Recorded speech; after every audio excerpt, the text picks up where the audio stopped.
Assalamualaikum warahmatullahi wabarakatuh. Bagaimana kabarnya hari ini anak-anak? Semoga kita semua dalam keadaan sehat walafiat. Hari ini kita akan belajar bersama di video pembelajaran kelas 4, tema 2, selalu berhemat energi.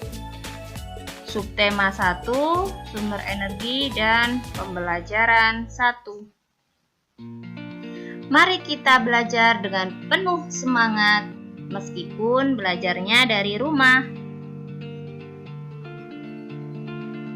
Energi sangat penting bagi kehidupan kita. Semua makhluk hidup membutuhkan energi. Tahukah kamu sumber-sumber energi yang ada? Mari kita belajar bersama.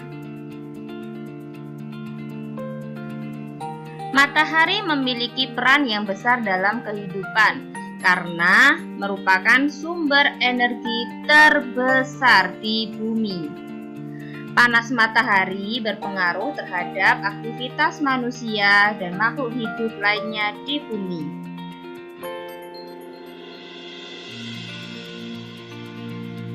Energi sangat penting bagi kehidupan kita.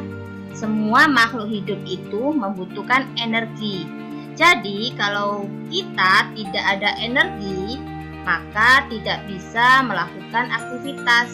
Contohnya, manusia bisa berpikir, bisa bekerja, bisa belajar, dan lain sebagainya berkat adanya energi. Coba perhatikan gambar berikut. Berdasarkan gambar, apakah kamu bisa menyebutkan manfaat matahari bagi kehidupan keluarga tersebut? Bisa dilihat bahwa di situ ibu menjemur pakaian dengan bantuan sinar matahari. Di situ juga terdapat seorang bayi yang sedang berjemur di bawah sinar matahari agar mendapatkan vitamin D yang baik untuk pertumbuhan tulang. Serta di situ ada tumbuhan yang membutuhkan sinar matahari untuk fotosintesis. Apakah kalian bisa menyebutkan contoh kegiatan lain yang memanfaatkan matahari dalam kehidupan kita sehari-hari? Nah, di sini ibu mau memberikan beberapa contoh lagi kegiatan yang dapat memanfaatkan matahari. Yang pertama, menyehatkan tulang. Matahari dapat menyehatkan tulang, yaitu cahaya matahari di pagi hari membantu proses terjadinya vitamin D yang berguna bagi pertumbuhan tulang pada anak-anak. Cahaya matahari yang bagus untuk pertumbuhan itu biasanya terjadi pada pagi hari jam 7 sampai jam 9 pagi. Yang kedua, matahari bermanfaat sebagai pembangkit listrik. Cahaya dan panas matahari digunakan sebagai sumber energi melalui panel surya yang merubah energi cahaya matahari menjadi energi listrik yang biasanya disebut pembangkit listrik tenaga surya.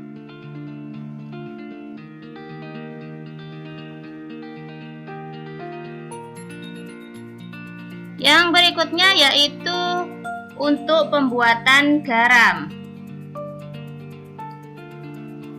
Air laut jika terkena sinar matahari akan menguap dan akan mengkristal sehingga menghasilkan garam. Sebetulnya masih banyak lagi manfaat matahari dalam kehidupan kita.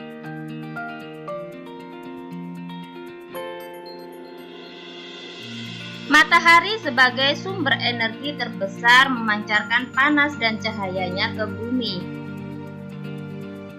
Cahaya matahari menerangi bumi, sehingga kita dapat melihat semua makhluk hidup dan benda di siang hari. Panas matahari mengakibatkan adanya kehidupan di bumi.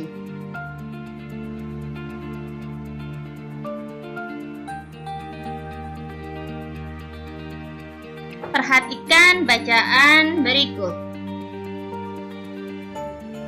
Kisah Ali si biji energi. Aku Ali si biji energi. Aku menanam biji-biji energi di sebuah ladang yang luas di peternakanku. Saat matahari bersinar, ada energi pada cahaya matahari.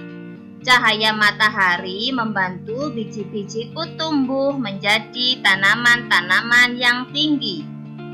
Tanaman-tanamanku menyimpan energi itu di dalam akar, batang, daun, dan butiran biji yang baru.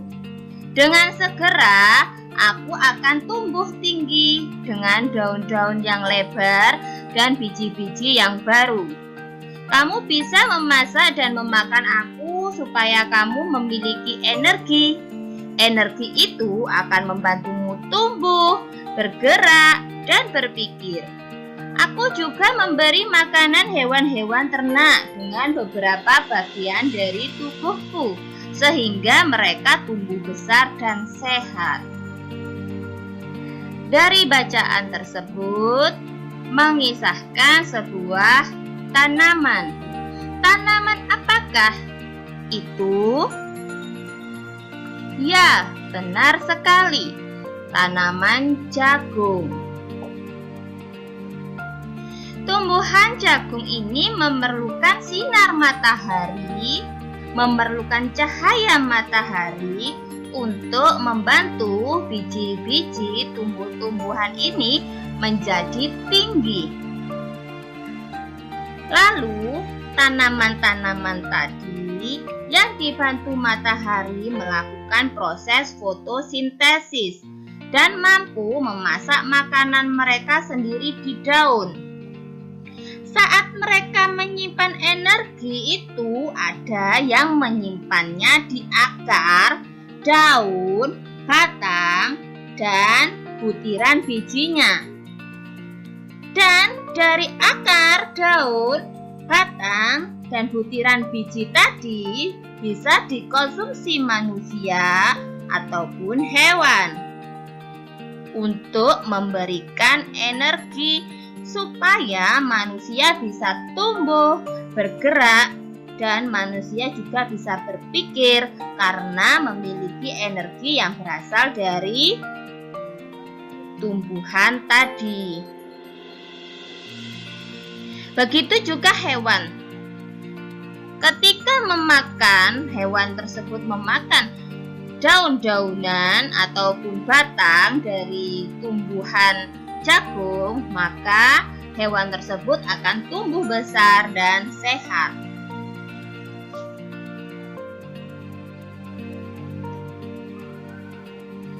Tugas kalian, tentukan gagasan pokok dan gagasan pendukungnya.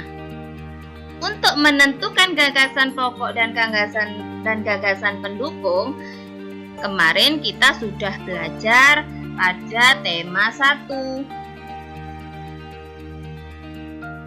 Sekarang, temukan sebanyak-banyaknya manfaat energi matahari bagi kehidupan dalam bentuk peta pikiran di bawah ini.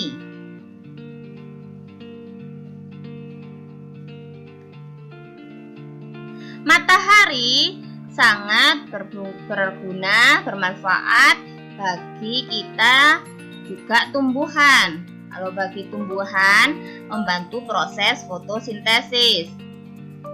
Kemudian untuk kita bisa menyehatkan tulang sebagai pembangkit listrik, proses pembuatan garam,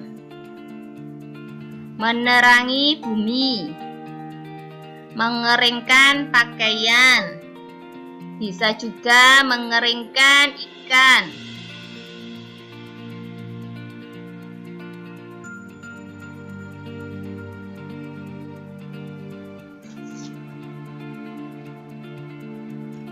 Energi panas matahari adalah salah satu sumber daya alam yang melimpah. Tumbuhan seperti jagung juga merupakan sumber daya alam yang harus dibudidayakan. Sumber daya alam tersebut diberikan Tuhan untuk umat manusia. Jadi, kita harus bersyukur atas sumber daya alam yang telah disediakan oleh Tuhan.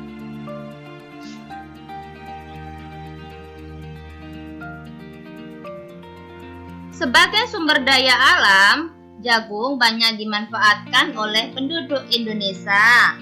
Salah satunya adalah dengan mengelola dan menjualnya.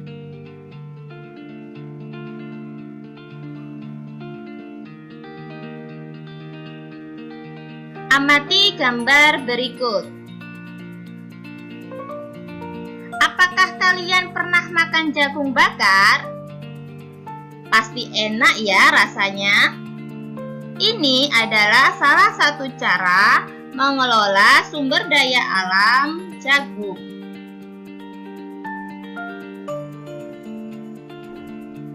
Kita baca bersama-sama bacaan berikut.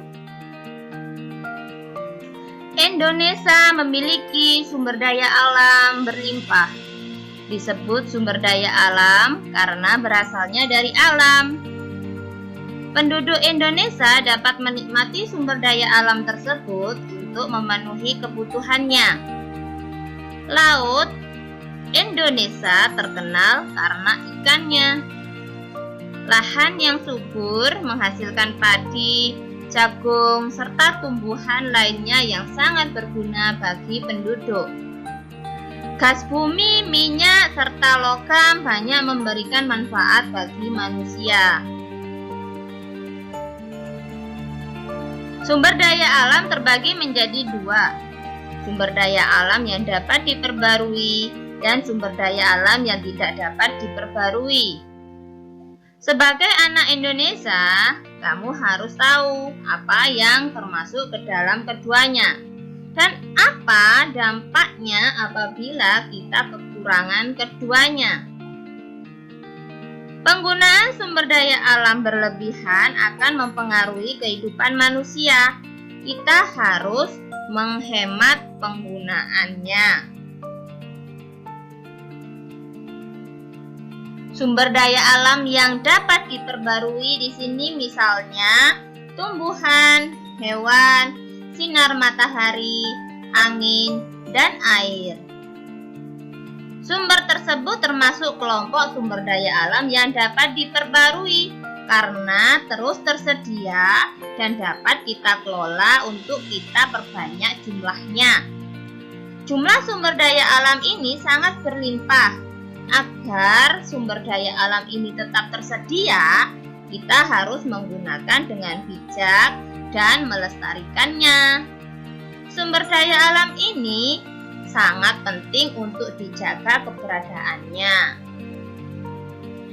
Minyak bumi, emas, besi, dan berbagai tambang termasuk ke dalam kelompok sumber daya alam yang tidak dapat diperbarui. Mengapa demikian? Karena jumlahnya sangat terbatas.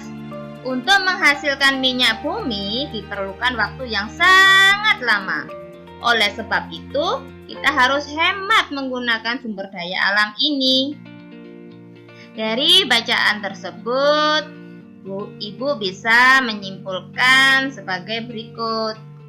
Sumber daya alam dibagi menjadi dua, yaitu tidak dapat diperbarui dan yang kedua dapat diperbarui. Sumber daya alam yang tidak dapat diperbarui adalah sumber daya alam yang jumlahnya terbatas. Jika habis, proses pembuatannya memerlukan waktu lama, yaitu berjuta-juta tahun. Untuk contohnya yaitu minyak bumi, emas, besi, dan berbagai tambang. Sedangkan sumber daya alam yang dapat diperbarui yaitu sumber daya alam yang jika habis dapat dibudidayakan lagi. Contohnya, tumbuhan, hewan, sinar matahari, air, dan angin. Demikian video pembelajaran dari Bu Laili, semoga bermanfaat. Jangan lupa belajar yang rajin untuk menggapai cita-cita. Assalamualaikum warahmatullahi wabarakatuh.